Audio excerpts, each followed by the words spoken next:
Olá, eu sou Marco Aurélio, sou psicólogo clínico, coordenador do Núcleo Psicossocial da Gerência de Qualidade de Vida Ocupacional.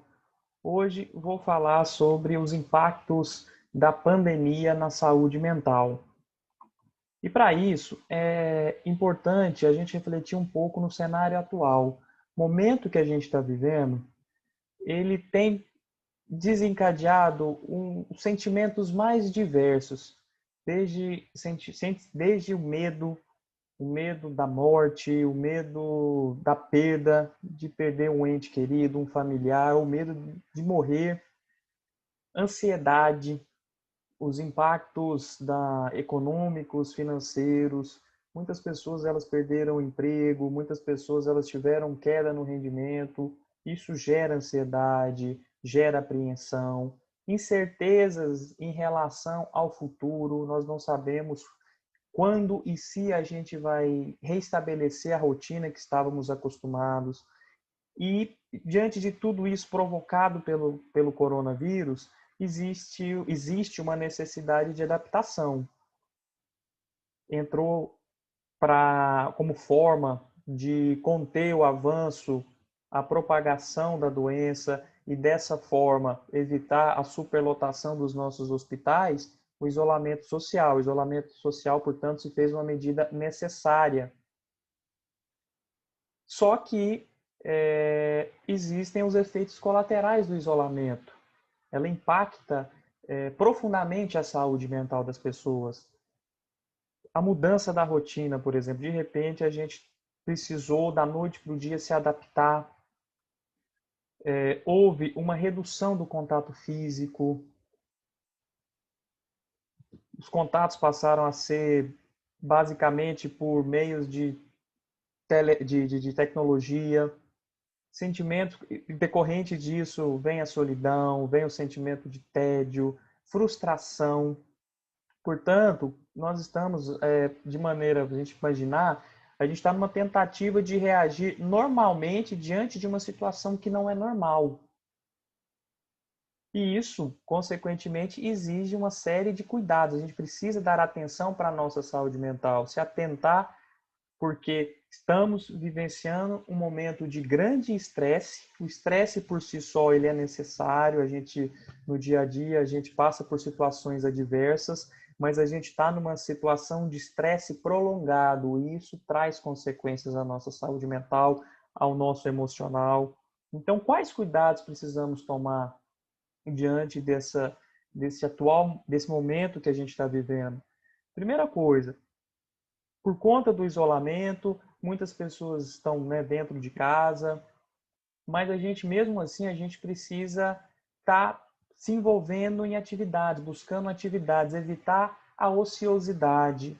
A ociosidade, o não fazer nada, não ter nada, isso gera um sentimento de frustração, um sentimento de tédio, isso aumenta a ansiedade.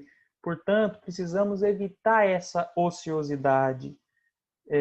Em contrapartida, precisamos manter uma rotina. A rotina, ela traz uma sensação de que as coisas estão no lugar, traz uma sensação de segurança. E como é que a gente mantém uma rotina? Estabelecendo, por exemplo, horários. A gente estabelecer horário para levantar, horário para fazer as refeições, horário para trabalhar, manter a organização de casa. Para quem está no home office, por exemplo, respeitar a carga horária, vestir roupas adequadas para trabalhar, isso está relacionado a dessa manutenção da rotina. No meu dia a dia, eu estava acostumado a ir para o meu trabalho com roupas adequadas. Então, durante o home office, mantenha essa rotina, mantenha esse costume, mantenha um ambiente tranquilo, um ambiente que você optar por trabalhar, mantenha esse ambiente limpo, esse ambiente arejado. Tomar cuidado com a exposição exagerada de informação. O cenário que a gente está vivendo, a gente está exposto a muita informação, muitas fontes de informação, informações quase que só relacionadas à pandemia, relacionadas ao coronavírus.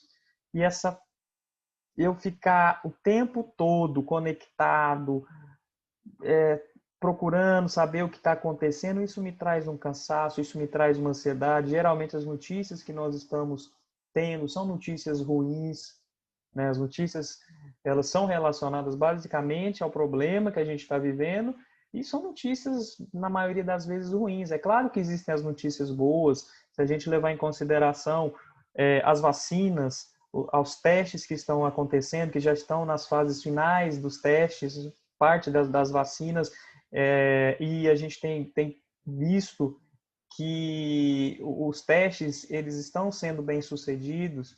Então são notícias boas e ao mesmo tempo sabendo que a gente está mais perto de ter a vacina, né? Mais perto da imunização. Então a gente tem notícia boa, mas ainda assim a fonte exagerada de informações e que a maior parte das notícias elas não são boas, isso causa uma angústia, causa ansiedade, aumenta a sensação de medo. Então evitar a exposição exagerada, né, a contaminação por muita notícia o tempo todo, ficar conectado o tempo todo, isso é prejudicial, isso cansa. Então é importante também eu ter momentos de desconexão. Não é só porque não é só porque notícia é ruim. Não. O fato de eu ficar conectado o tempo todo, independente se eu estou a fonte, a notícia, a questão é o fato de eu estar conectado o tempo todo, isso também por si só já me traz um cansaço. Não é só porque eu estou exposto à notícia basicamente ruim. Não, não é só isso, mas a conexão exagerada o tempo todo, isso traz um cansaço mental muito grande. Então, eu tenho que criar momentos de desconectar. Até porque o momento que a gente está vivendo é natural estar mais conectado que o normal. Porque eu preciso das ferramentas de tecnologia para trabalhar, os estudantes estão assistindo aulas por meio de tecnologia, os contatos que estamos estabelecendo também são por ferramentas de tecnologia.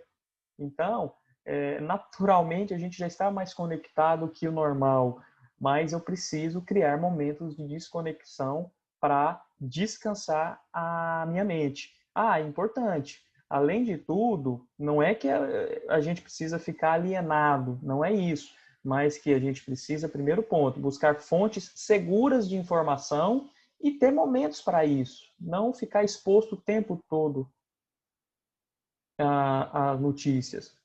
Outra questão, corpo e mente. Atividade física é fundamental. Na medida do possível, busque realizar atividade física. Busque atividades que sejam prazerosas, desde ler um livro, ouvir uma boa música, assistir filmes. Busque atividades prazerosas que você gosta. Aproveite esse momento para entrar em contato com atividades que lhe causam prazer. A interação por meio da tecnologia parece um pouco contraditório com o que eu acabei de falar sobre a exposição exagerada, mas diante do momento que estamos vivendo, momento de isolamento social, de pandemia que exigiu o isolamento, as interações que eu faço são basicamente por meio da tecnologia. Então, eu não posso. É importante eu continuar na medida do possível. Se eu tenho o que eu tenho de disponível são ferramentas tecnológicas para interagir com o outro, então que eu aproveite, né, através de mensagens, através de vídeo, telefone, aplicativos de texto. Então, utilizo a meu favor para continuar mantendo a interação com os meus entes queridos. Talvez esse seja o momento de retomar algum projeto antigo. Por que não? Um cuidado muito importante, né? O uso de álcool e outras drogas. A gente está num momento de avanço, de aumento dos casos de abuso de álcool, abuso de drogas. Estudos têm mostrado isso, estudos não só no Brasil, mas estudos mundo afora, mostram que o uso de álcool, o uso de drogas tem aumentado durante a pandemia, numa tentativa, né, o uso dessas substâncias é numa tentativa para relaxar, um mecanismo ali que às vezes a pessoa encontra para tentar relaxar desse estresse natural pelo cenário que nós estamos vivendo, mas é um meio de uma tentativa que causa muito prejuízo. O abuso do álcool, o abuso de drogas, né, dependência, ele pode causar dependência, causa um impacto no funcionamento, ele provoca, né, ele impacta o funcionamento cerebral, influencia no sistema imunológico, então é muito prejudicial. Alguns dados referentes a essa questão do abuso que eu falei. Essa notícia, essa matéria foi publicada na Veja em agosto, ela traz alguns dados, inclusive do SUS. No Brasil, houve um aumento de 54% no número de atendimentos no SUS por uso de alucinógenos de março a junho, se comparado com 2019. 36% foi quanto acelerou o uso de maconha durante a crise do coronavírus. 35% foi quanto subiram os casos de intoxicação por drogas ou álcool no Rio de Janeiro. E aqui, 42% foi o acréscimo de casos de overdose nos Estados Unidos no mês de maio, em relação a maio do ano passado, maio de 2019. Então, essa é uma tendência que não é do Brasil, é uma tendência mundial. Então, é algo que merece um cuidado muito especial, porque tem causado um impacto muito severo, um prejuízo muito grande. Cuidados, né? Que tipo de cuidados eu tenho que ter? Talvez uma das questões, a gente vive um momento de estresse, um estresse que é prolongado. Como eu falei, o estresse ele é natural, ele faz parte do dia a dia, ele me motiva a buscar estratégias de enfrentamento diante de uma situação de adversa. Mas a partir do momento que eu estou diante de um estresse prolongado, isso traz prejuízo. Então, mas mesmo assim, eu posso, neste momento, buscar na minha própria experiência o que, antes da pandemia, diante de uma situação difícil, de uma situação adversa, quais estratégias eu utilizava para lidar com a situação, para aliviar desse estresse? Então, eu posso buscar na minha própria experiência. Era diante de uma situação de grande estresse, eu tinha uma necessidade de conversar para aliviar, eu precisava do momento de silêncio para processar aquilo que estava acontecendo, eu buscava uma música relaxante para me acalmar. Quais estratégias eu posso, neste momento que nós estamos vivenciando, eu posso buscar na minha própria experiência algumas estratégias. E também aderir a novas práticas. O Mindfulness, por exemplo, né, a atenção plena. Mindfulness está ligado, está relacionado a técnicas onde eu vou buscar concentrar toda a minha atenção ao momento presente, ao momento que eu estou vivendo, ao presente, né? Atenção plena. Isso são diferentes técnicas para isso. Meditação, técnicas de relaxamento, técnicas de respiração. Então, além daquilo que talvez eu já tenha aprendido com a minha própria experiência, eu posso, neste momento, buscar novas práticas para aliviar desse estresse, para buscar uma qualidade de vida. Olha, muito importante se atentar aos sinais de risco. Risco de que existem alguns sinais que podem sugerir um adoecimento mental, que podem sugerir alguns sinais, alguns sintomas, que podem sugerir, por exemplo, uma depressão. Então, se atente para possível alteração do sono, do apetite, uma alteração que eu digo de maneira persistente. Eu estou já de longa data com dificuldade no sono, uma insônia persistente, um sono que meu sono ele não é reparador, isso está persistindo por muito tempo, inapetência, eu estou comendo demais, comendo de forma exagerada, eu estou abusando na comida. Será que está havendo uma falta de disposição para a realização das atividades da vida diária, aquelas atividades rotineiras, como tomar banho, por exemplo? Será que eu estou tão sem energia que eu não estou nem realizando as atividades rotineiras? Será que há um desânimo, uma tristeza profunda, uma tristeza persistente? Tristeza também é um sentimento natural. Nós passamos por situações que nos trazem um sentimento de tristeza. Mas a partir do momento que essa tristeza ela é persistente, uma tristeza severa que persiste, é um sinal que um sinal de que talvez alguma coisa não esteja correta, né? Que eu precise de buscar um cuidado. Irritabilidade. Como é que estão as minhas relações? Será que eu estou mais irritado que o normal? Será que eu estou explosivo dentro de casa?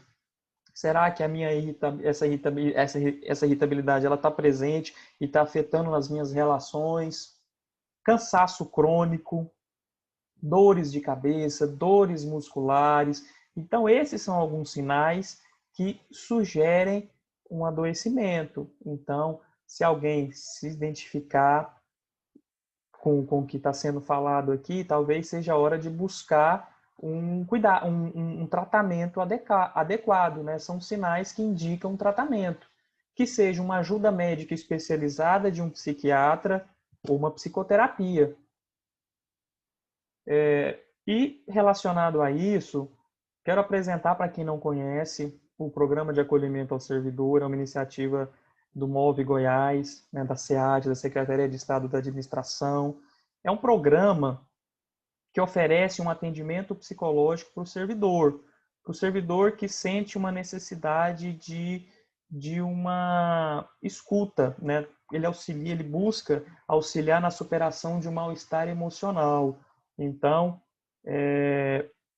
o atendimento é por meio de atendimento psicológico à distância, no atendimento psicológico remoto. Então, são profissionais, são psicólogos qualificados que oferecem, através de uma escuta qualificada, de uma escuta empática, auxilia na superação de um possível mal-estar emocional.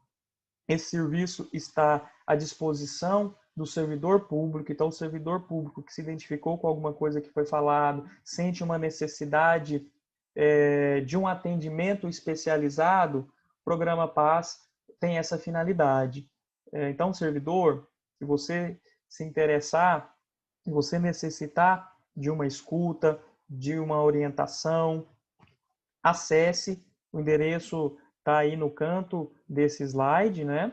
Administracão, né? Administração sem acento, .go.gov.br/paz. Então, você que é servidor público, você vai ser, através desse link, você vai ser direcionado para um profissional que vai te ajudar, tá bom? Desde já, né, agradeço o convite, coloco à disposição o meu Instagram, meu e-mail, para qualquer dúvida. Se alguém tiver interesse de bater um papo, tirar alguma dúvida, esclarecer qualquer coisa, estou à disposição através das minhas redes sociais. Eu gostaria também de agradecer